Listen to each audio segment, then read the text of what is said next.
Welcome to UOW Update for Week 12, Autumn Session. I'm Sarah. UOW's Innovation Campus has been named the best new business and industrial park in Australia. Matt HEAP has more. The Innovation Campus nudged out 5 other finalists to claim the title at the Property Council of Australia Awards. UOW Vice Principal of Administration Chris GRANGE said the award will help put Wollongong on the map and attract new business to the area. The overall aim of this campus is that we want 3,000 jobs on this site. And it's not just for the Innovation Campus and for the university, for the whole town, you need things like this that put you on the map internationally. The new acting director of the campus, David Campbell, also outlined the importance of the centre to the local community. There is no doubt that the University of Wollongong is a beacon for the Illawarra, and Innovation Campus is a leading light in that beacon. It's got a role to play in the economic development and jobs growth of the region. The project is yet to be complete, with construction still ongoing, which will see the campus triple in size. From 2005 to now, 6 buildings and another one about to start. So over the last 6 or 7 years, we've been doing a building a year basically on this site, and it's come along, it's terrific. Look around. This award has certainly put the Innovation Campus on the map, not only in the local community, but Australia-wide. The future certainly looks bright. Matt HEAP, UOWtv. Wollongong Police are growing more and more concerned about the increase in crime targeted at students. Police are calling for students to be more aware of their own safety. TREDINNICK reports. They're the tools we need for everyday uni, laptops, hard drives, mobiles and iPods, but they're also making students a target for thieves. It's an opportunistic crime. We do have people within our community, unfortunately, that do target things that are left unattended. It's not just within the university grounds, and we would like students to be equally mindful when they're out in the community. Police say students need to be aware of their surroundings and keep their valuables close at all times. They just need to be mindful of where their property is. It really is about not leaving things unattended, and record the serial numbers of your property so that in the event that if they are unfortunately stolen, that we have got an opportunity to locate them. It's not just at uni or in town that students are being targeted. Police say students also need to be more aware of security around their homes. Make sure that everything is locked up when they leave their premises, even if it's just for a short time, just to run down the shops or even just to go next door. Always have everything locked. Car theft is also a growing concern.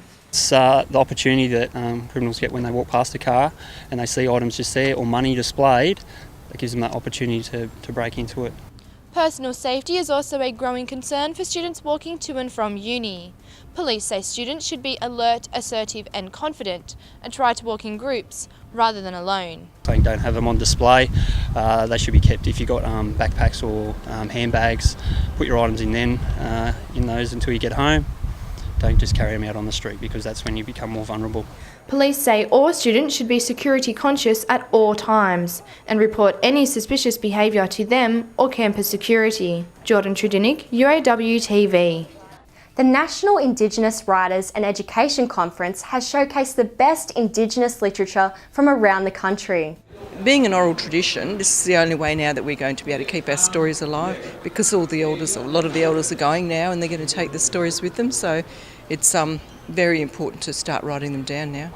Meeting all the other writers from all over Australia and overseas, so that's been the focus. I'm very proud to be part of rewriting English in the style of Aboriginal contemporary culture, as well as in bits and pieces of our language, so that our language can become available.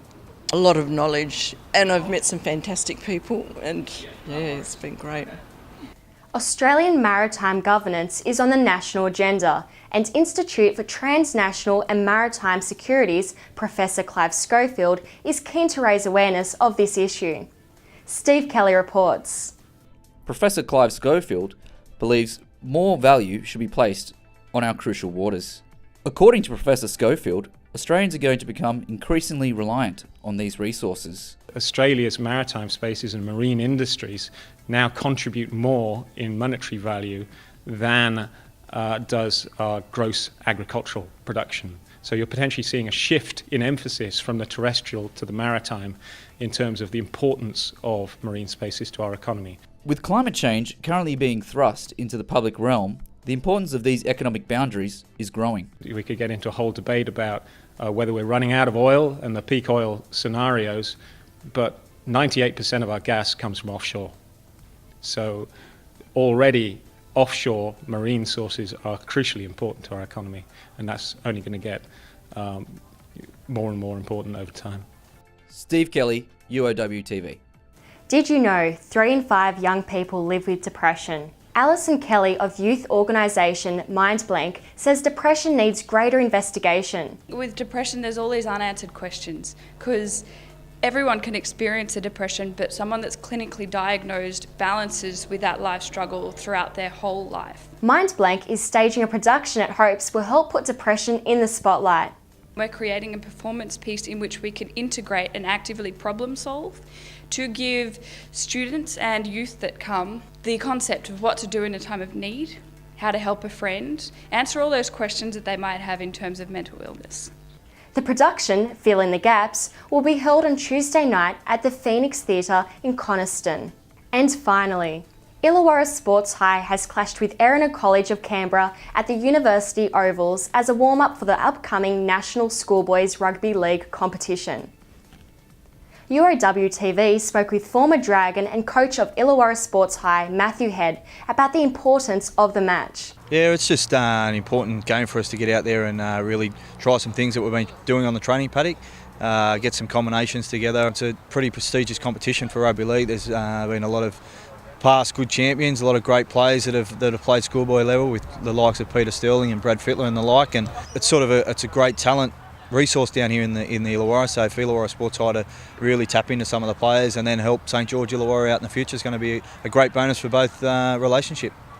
And that's our UOW update for this week. I'm Sarah Sayers. From all of us here at UOWtv, have a great week.